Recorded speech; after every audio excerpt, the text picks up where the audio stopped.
What's good, you guys? It's Lifestyle from LifeStyleDidIt.com, and in today's video I'm going to be showing you how to make those emo, like trappish type beats, those really sad beats with the distorted guitar, lots of reverb, crazy 808. Let's get straight into it. Alright, so basically I was making this beat, and halfway through making it I was like, I need to stop and record a tutorial on this, because this guitar vibe on these certain beats I've always wanted to cover a tutorial. So now that I made the beat, I was like, hold on, let me stop and make a tutorial out of this. So the first thing we're going to break down is this first guitar you hear, and I'm going to show you guys everything and how I did it and why I did it. So we're going to hear this first guitar, which is going to be the chords that we're going to basically be strumming, not playing all at once.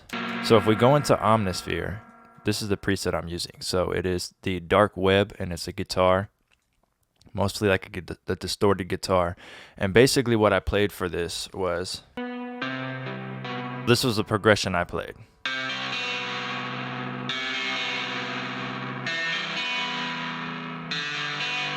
And then I went in here and I dropped it down by one semitone. So I just went here, hit shift down arrow, and I brought it down to B, to start with B.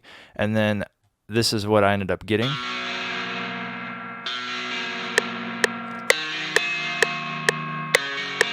So real simple on this guitar. And then the next thing I went ahead and did is layered another guitar. And what this guitar is another Omnisphere guitar, and it's called Heavenly Guitar Tone. So it's a bit different, it's a bit softer.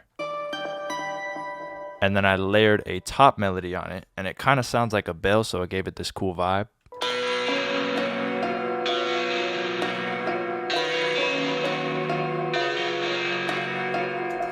And the next thing I went ahead and did is routed them both to their own, or actually the same mixer track, and I put guitar rig on it, and I came up with this little patch, so you guys could copy that if you want. This is a certain type of reverb that has like a weird brightness to it, and it also like brings the guitar in a little bit closer. And then I used a studio reverb and brought it out, and the reason I did that was this one sounded really cool, but it didn't have a lot of like stereo width to it, so I threw another reverb on it to expand it out further. And then I put a little tremolo on, so if I play it and make this intensive, you see what that does. You have the rate, so we have this at 8th note, so it's pulsing, and we don't want it to pulse too much, so just a little bit. So I go in here, because that'd be really hard to listen to. So keep it like this, and you could sync it to the tempo.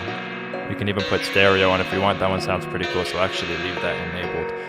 And then I just kind of EQ'd it a bit, cut out a lot of low end that you'll hear if I press play,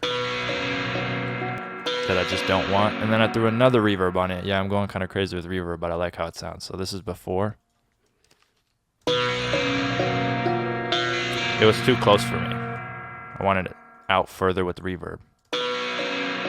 I don't want it up front in my face for this type of beat. So the next thing I did was just add a simple snare. All these drums are from my Twisted drum kit. Put a nice simple hi-hat on it. Nothing crazy. A lot of these beats are very simple on the drums. Then we put this perk in, and I just put a really big reverb on it and cut out some low end, so we get this sound.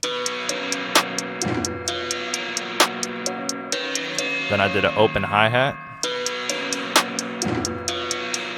So if we cut this off and play the drums, you hear this weirdness on the hi-hat. I did a delay on the hi-hat. You can copy these settings too. It's just a quarter note delay into a reverb, pretty big reverb. And then I have the dry turned down, so we're really just hearing the web, the reverb. And then I have an EQ, and it gives us this. Instead of it sounding like this, it sounds like this. So it gives it a cool little vibe to it. Next thing we did was add just a vocal from the Twisted kit, and I linked it in the same mixer track as this, just for the just to save time and get an effect on it. So if we play all the drums with it so far, it sounds like this, and we'll add the 808 last.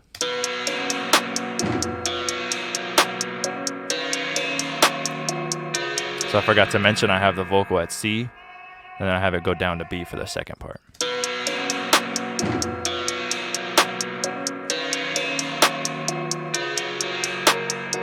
So the last thing we're going to do is add an 808. This is my favorite part. So I just have my normal Twisted 808-1.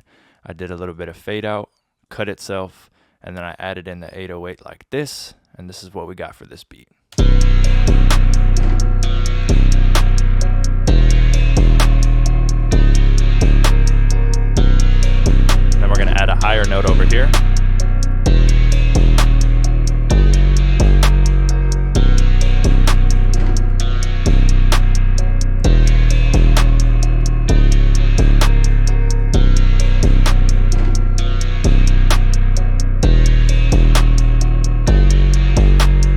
All right, so that's my take on how I like to make these beats. Drop a comment down below what you thought. If you did like this video, leave a thumbs up. You guys can follow me on all social medias at LifeStyleDidIt.